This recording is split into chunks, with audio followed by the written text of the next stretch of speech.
Or we can speak to Peter Zalmayev, the director of the Eurasian Democracy Initiative, and he's in Kyiv. Hello to you, Peter.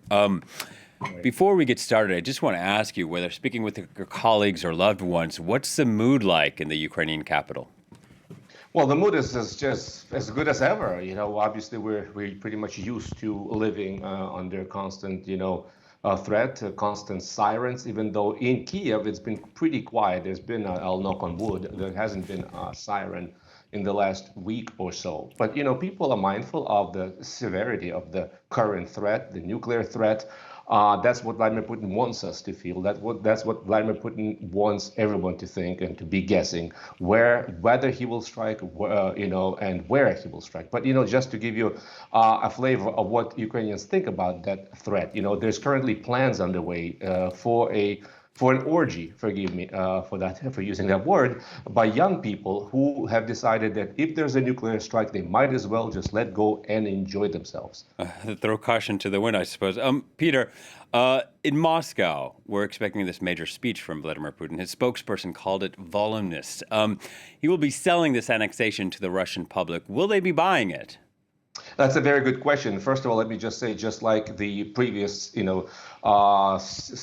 by Putin announcing so-called partial mobilization, even though by all accounts it's not partial, he had to postpone it till the next day. And we're seeing a change of plans regarding the speech. Peskov, his spokesman, said he will go ahead with the speech, and he said he won't. Now he will. It just shows you that there's a level of nervousness in Moscow and a level of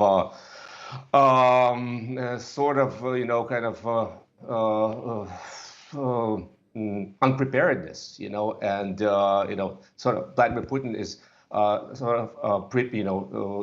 doing things that very few in his immediate surrounding understand.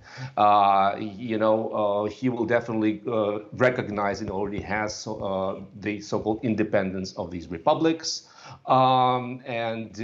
He said that he's doing it according to the UN Charter. And, the very same day, the Secretary General of the United Nations, Antonio Guterres, said that this is a gross violation of the UN Charter. If Vladimir Putin hopes that he will stir up this sentiment on the part of the Russians, the patriotic sentiment, the way he did in 2014 when he annexed the Crimea, I think he's grossly mistaken. By all accounts, there's not that same level of enthusiasm for these four oblasts, these four regions, which have been partially destroyed. Obviously, coupled with this mobilization, 300,000 at least Russian men have already fled the country. So they essentially voted with their feet, and that tells you everything you need to know about the level of enthusiasm for Putin's, recent misadventure. Yeah, well, we know Russia's on the back foot in Ukraine, militarily speaking.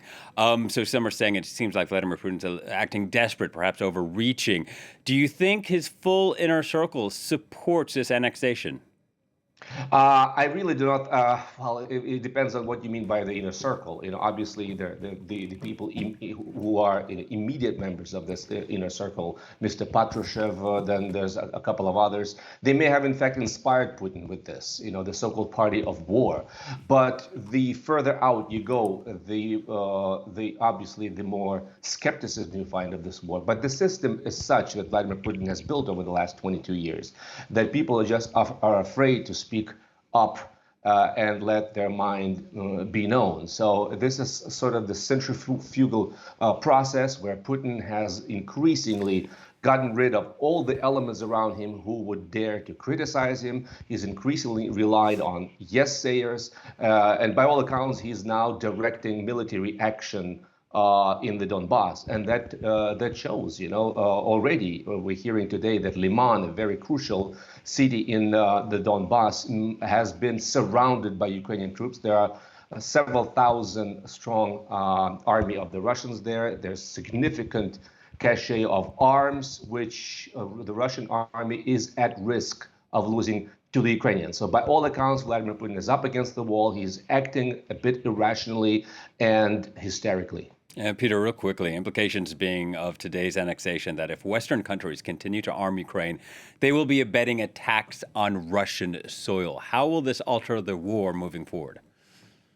Well, I think that's the only way to go forward. Vladimir Putin only understands the language of force. The Americans have been very careful. They have said they have not encouraged the use of HIMARS, multiple rocket system, on Russia's territory. And Ukrainians have followed America's prescription very, very careful. So America has done what it has to do to allay Russian fears that it's involved in a war with Russia. But you know what? That has not kept Vladimir Putin from blaming NATO on this war against Russia. So no matter what the West does now, Vladimir Putin is going to twist it the way he wants to. Are you going to be listening for anything in particular from Vladimir Putin's speech? There may be, yes. We are on the sort of the lookout for a formal announcement of war against Ukraine, and also if he will reiterate or even step up his essentially nuclear threat in case Ukraine continues its counter offensive in those territories. But if he does, there's not really anything new that we haven't heard before. It's clear that Vladimir Putin is up against the wall, and he's banking his entire presidency, his life on this misadventure. All right, Peter, thank you very much for your time and your analysis. Peter Zalmayev speaking to us from Kyiv. At least 19 people are